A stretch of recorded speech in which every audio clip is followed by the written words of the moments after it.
a speaker, we introduce the next speakers. People hurry up and go, I gotta go pee. Let me tell you, if you were focused, you wouldn't even notice you had to go pee. You know what that tells me? How people got to go in and out of the room? That means you're not focused. So hopefully, you hold it, right? Hold it. You want to win big?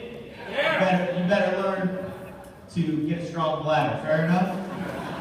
Anyway, the next speaker I'm going to introduce, and so Karen, you better be careful because Ree gets the mic next. You got to be careful with that. Competition gets the mic next, right? But I'll tell you, man, I'm so proud of her and what she's doing. You know, I was telling Rick, 70%. Kelsey and I counted it. I want. Is there any women in here today? You're not excited, are you, women? I really believe women are better than men in America. Now, I'm not just saying that to say that. All the highest paid people in my organization are women. But the proof in the pudding, I was telling Rick, Kelsey and I went through the numbers. We gave out the recognition today. 70% of the recognition given out today was given out to a female. Is that powerful? Well, I don't know if the men are tough anymore. They act like little boys sometimes. Maybe you'll get tough enough, man, to start to compete because it is the women that are dominating. It's not just maybe. But I think they've done it because they made a decision to do it. They said that we're going to help other women like Karen was talking about, we're going to dominate. You know, some of you men, you get like nervous about going, women power, right? I'll just recruit them and say, scream women power, go recruit some more, right? Because there's nothing better than overriding a bunch of fired up, pissed off, going for their goals women. There's nothing better than that, I promise you. And the epitome of a successful woman in America is this next lady I get introduced to you. I'm telling you, she's an amazing, amazing person. Every time I hear her, I never forget the first time I heard her speak. I know her story. I heard her tell her story. And it inspires me to think about, you know, I tell in our office, when you come into our office, it looks like the United Nations. And I brag about that. We got all colors, all religions, we got different languages. Everybody. I mean, literally. I don't care if you go to Europe or Africa or Asia or South America or Mexico or wherever, that we've got people from everywhere. Because I love working with immigrants. I love working with somebody who risked everything to get to a place they knew nothing about, and they only needed a shot to succeed. And I know that's what her family did for her when they came over to the States. And that's why I think she's winning, because she understood what life could be like, and then got here and started seeing other successful people and realized the life she really could build for her family. She's done such an amazing job. She's such an amazing leader. I'm excited you're going to hear from her. Give it up for the awesome Perez.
So like Jeff said, I'm not originally from the mainland. I'm actually from Guam.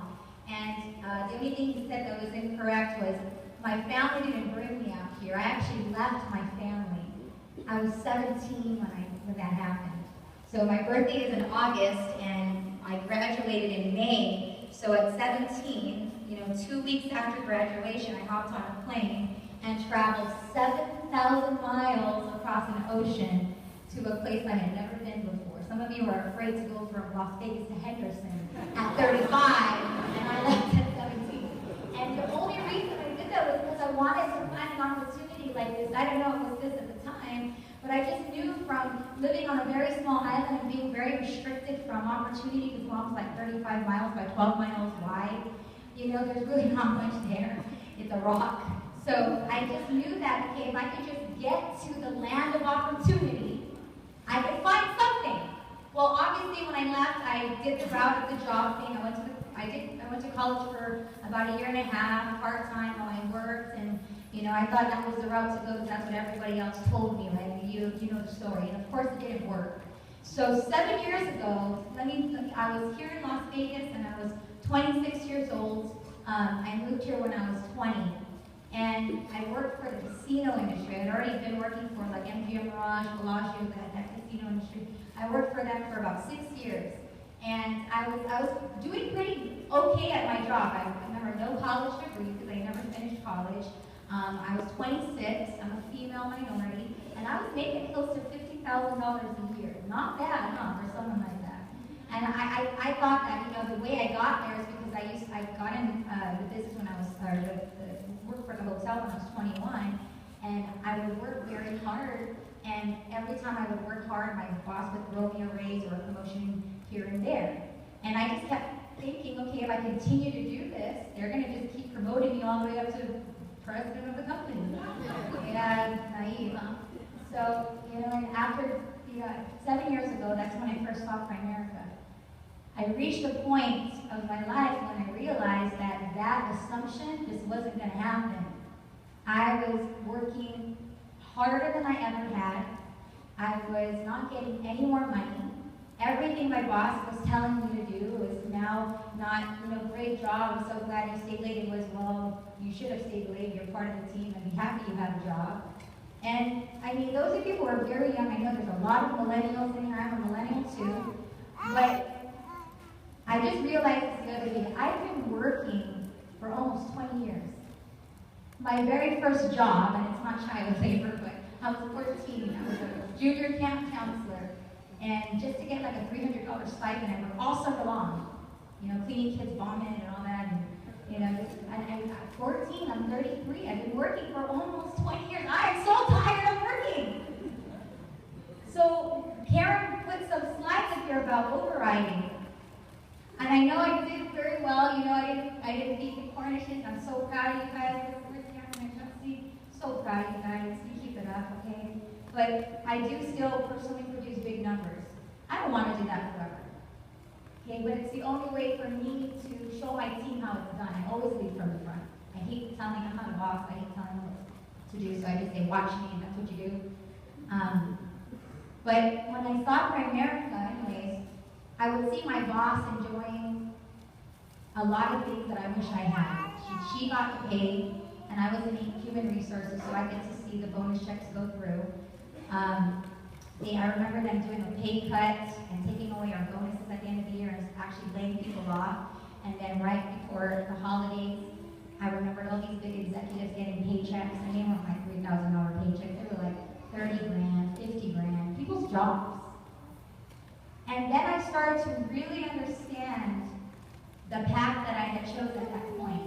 Well, in addition to all those things going on at my job, life was happening. I got into the business at the very end of 2007. I think it was like September. And this is when, remember, the downfall of the economy. This is when the real estate market started to crash.